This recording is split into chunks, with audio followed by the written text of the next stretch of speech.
Salam sejahtera semua. Saya Sevendi Ana Bruvan Murugan ingin membentangkan sebuah video mengenai kajian fonologi kami yang bertajuk Analisis Teori Optimaliti Dialek-Dialek di Kampung Sungai Tian Darat, Bagan Datuk Perak. Saya akan bermula dengan pengenalan kajian kami dahulu. Pertama sekali, saya ingin memperkenalkan sedikit tentang konsep dialek. Dialek merujuk kepada subdialek dasar yang sering dikaitkan dihubungkan dengan seseorang atau kelompok. Dialek juga akibat daripada beberapa faktor yang mempengaruhi dialek asas dan sering bervariasi mengikut daerah sesebuah negeri. Kami pula melanjutkan kajian kami dengan mengkaji mengenai pemilihan calon-calon optimal daripada beberapa perkataan daripada dialek Perak berdasarkan teori optimaliti.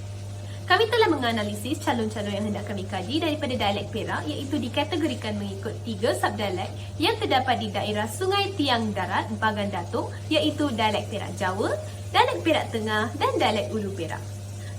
Saya akan menjelaskan serba sedikit mengenai latar belakang dialek Perak Jawa dahulu. Ada 2 faktor pengaruh Jawa terhadap dialek Perak. Antaranya ialah faktor sejarah pemerintahan dahulu. Setelah peperangan dengan Portugis di Melaka, muncul hubungan darah antara Sultan Perak dengan Sultan Kampar. Faktor kedua pula, gaya orang Jawa yang hadir di Perak bagi senario merantau dan mingat. Merantau membawa maksud mengembara, manakala mingat pula membawa maksud melarikan diri daripada sesuatu perkara yang berlaku di negeri asalnya untuk tujuan menyelamatkan diri. Bagaimana pula dengan dialek Perak Tengah? Dialek Perak Tengah juga dikenali sebagai logat parik, lambur atau butai yang berasal daripada dialek Kuala Kangsar dan Sayung hingga meluaskan kuasa di kawasan sekitarnya. Dialek Hulu Perak pula asalnya daripada kehadiran masyarakat Jawa, Minang dan Rawa yang terus menetap di Perak walaupun batu sempadan ditetapkan mengakibatkan pengaruh cara sebutan mereka atas dialek asal Perak. Sebelum menjelaskan kaitan kajian kami dengan teori optimaliti, saya ingin menjelaskan sedikit mengenai teori ini. Teori optimaliti merupakan suatu lanjutan daripada nahu teori generatif yang terperincikan deskripsi formal dan usaha mencari prinsip-prinsip sejagat yang bersifat universal daripada skop linguistik yang lain seperti sintaksis, morfologi dan pragmatik. Ada 3 prinsip utama dalam teori optimaliti ini iaitu gen, con dan eval. Gen, generator, merupakan unsur yang melahirkan atau menjana senarai output untuk dinilai. Con, condition pula memainkan peranan sebagai penentu melahirkan kriteria bagi kekangan-kekangan yang boleh dilanggar. Eval, evaluate, pula memainkan peranan sebagai penentu melahirkan kriteria bagi kekangan-kekangan yang boleh dilanggar untuk memilih calon yang optimal. Terdapat 2 jenis kekangan teori optimaliti iaitu kekangan kesetiaan dan kekangan kebertandaan.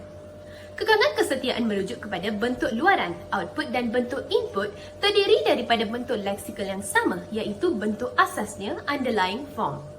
Kekangan kebertandaan membolehkan ketandaan ciri berdasarkan prinsip persepsi dan pengeluaran pertuturan sejagat. OT meramalkan bahawa kekangan ketara boleh mencetuskan pelbagai jenis perubahan struktur bergantung kepada interaksinya dengan kekangan kesetiaan. Anda boleh memahami kedua-dua kekangan ini daripada analisis data kita seterusnya.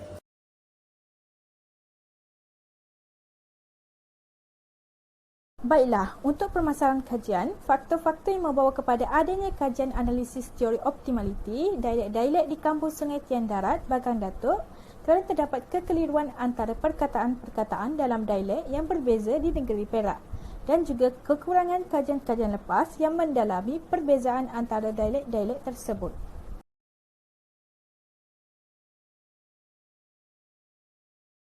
Objektif kajian kami yang pertama adalah mengenal pasti variasi dialek yang dituturkan oleh penduduk di Kampung Sungai Tian Darat, Bagan Datuk, Perak. Objektif kami yang kedua adalah klasifikasikan perkataan yang digunakan penutur mengikut variasi dialek di Kampung Sungai Tian Darat, Bagan Datuk, Perak. Dan objektif kami yang terakhir yang ketiga adalah menganalisis data berdasarkan teori optimaliti mengikut dialek di Kampung Sungai Tian Darat, Bagan Datuk, Perak.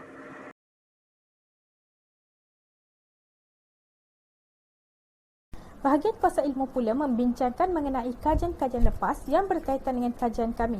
Terdapat banyak kajian yang membincangkan mengenai dialek-dialek di Perak tetapi tidak menepati ciri-ciri kajian yang bersesuaian dengan kajian yang dilakukan oleh kami. Sebagai contoh, kebanyakan kajian lepas hanya memfokuskan kepada penggunaan kata ganti nama bagi dialek Perak dan penyebaran subdialek di Perak dari segi sejarah. Berikut merupakan contoh kajian lepas. Kajian penggunaan kata ganti nama dalam dialek Perak telah dilakukan oleh Nur Hashimah Jalaluddin dan rakan-rakan pada tahun 2016 serta kajian mengenai penyebaran subdialek di negeri Perak yang dilakukan oleh Siti Nuraini Hamzah dan rakan-rakan pada tahun 2014.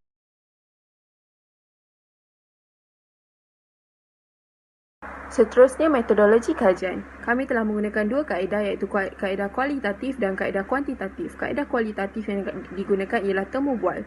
Ketiga responden yang tinggal di kampus Sungai Tian Darat telah ditemu bual oleh kami dan kami telah membuat rakaman suara dan video.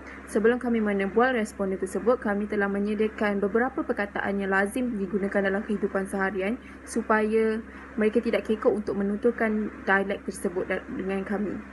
Kaedah kuantitatif iaitu bahan internet. Kami telah merujuk kajian lepas sebagai bahan rujukan kajian. Kemudian kami juga telah menggunakan bahan internet ini untuk mencari info berkenaan dialek-dialek yang kami kaji di internet.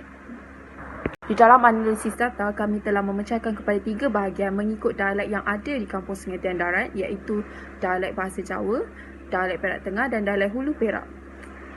Ketiga dialek ini telah dianalisis menggunakan teori optimality mengikut apa yang dituturkan oleh penduduk kampung Sungai Tian Darat berdasarkan responden kami. Kami telah menyediakan salah satu contoh tablo yang kami telah buat iaitu mengikut dialek Hulu Perak. Setiap ahli kumpulan akan mengkaji setiap perkataan mengikut dialek masing-masing dan akan menganalisis berdasarkan teori optimality. Daerah Perak Tengah bersepadan dengan daerah Kuala Kangsar dan juga daerah Manjung. Ia berkeluasan kira-kira 12,205 hektar. Bentuknya memanjang dari utara hingga ke selatan dan Sungai Perak mengalir di tengah-tengahnya. Perkataan yang telah dipilih daripada dialek Perak Tengah ialah perkataan sambil. Sambil ialah perkataan daripada bahasa Melayu standard yang bermaksud sambal. Terdapat 4 kekangan yang telah digunakan bagi menganalisis data ini. Kekangan pertama ialah onset. Setiap calon perlu mempunyai onset. Kekangan kedua pula depth I/O. Penyisipan tidak dibenarkan. Kekangan ketiga pula VP. Setiap calon perlu mempunyai vokal panjang. Kekangan keempat pula ialah no koda. Setiap calon tidak dibenarkan mempunyai koda di suku kata terakhir perkataan. Berdasarkan tablo yang telah disediakan, terdapat beberapa calon yang telah disenaraikan untuk dinilai, antaranya ialah samabal, ambal dan juga sambal. Kekangan pertama telah diingkari oleh calon B kerana ketiadaan onset di awal suku kata. Kekangan kedua pula telah diingkari oleh calon A kerana berlakunya penyisipan vokal. Kekangan ketiga pula telah diingkari oleh calon A dan juga calon C kerana ketiadaan vokal panjang. Kekangan keempat pula telah diingkari oleh calon A dan juga calon B kerana adanya koda di akhir suku kata.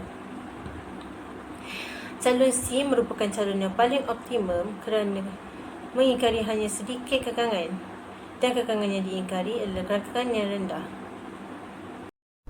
Daerah Hulu Perak ini berkeluasan 6,563.6 km persegi dan merupakan daerah yang terbesar di negeri Perak. Bukan sahaja dipenuhi dengan belantara, bukit pukau dan gunung ganang, Hulu Perak juga bersempadan dengan negeri Kedah dan selatan Thailand. Perkataan yang dipilih daripada dialek Hulu Perak untuk dianalisis menggunakan teori optimality ialah kabo. Perkataan kabo ini diambil daripada perkataan bahasa Melayu khabar dan dinilai oleh 4 kekangan. Onset, pengingkaran terjadi apabila calon tersebut tidak mempunyai onset. Nokoda, pengingkaran nokoda terjadi apabila calon tersebut mempunyai konsonan di posisi koda. Jajarotik, pengingkaran terjadi apabila calon tersebut mempunyai konsonan R pada kedudukan koda suku kata. Max I/O, pengingkaran terjadi apabila terdapat pengguguran suatu segmen dalam suku kata. Seperti yang kita dapat lihat dalam tablo ini, calon-calon yang sesuai disenaraikan sebelum dinilai. Calon A khabar, calon B khabar, calon C kabo. Pada kekangan pertama iaitu onset, tiada calon yang mengingkari kekangan tersebut kerana setiap calon mempunyai konsonan di posisi onset. Bagi kekangan kedua iaitu nokoda, Calon A dan B mengingkari kekangan ini kerana calon-calon tersebut mempunyai huruf konsonan di posisi koda suku kata. Seterusnya, pada kekangan ketiga iaitu jajarotik, pengingkaran dilakukan sekali lagi oleh calon A dan B kerana kehadiran huruf R di posisi koda. Pada kekangan keempat pula, hanya calon C yang mengingkari kekangan max IO kerana berlaku pengguguran segmen pada calon C. Calon yang optimal bagi tablo ini ialah calon C, Kabo, kerana Kabo hanya mengingkari satu kekangan berbanding calon-calon yang lain dan kekangan yang diingkari merupakan kekangan yang terendah dalam tablo tersebut.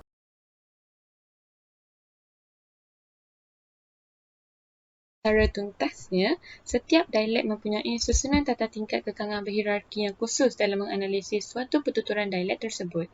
Oleh yang demikian, dapat dinyatakan bahawa analisis menggunakan teori optimaliti mendapati hasil analisis setiap dialek akan mempunyai susunan tata tingkat kekangan yang tersendiri bagi memperlihatkan kelainan dalam dialek tersebut. Contohnya, kelainan pada sistem sebutan dialek Jawa di mana vokal depan luas A telah berubah menjadi vokal tengah E, seperti contoh kata gatal dan benar.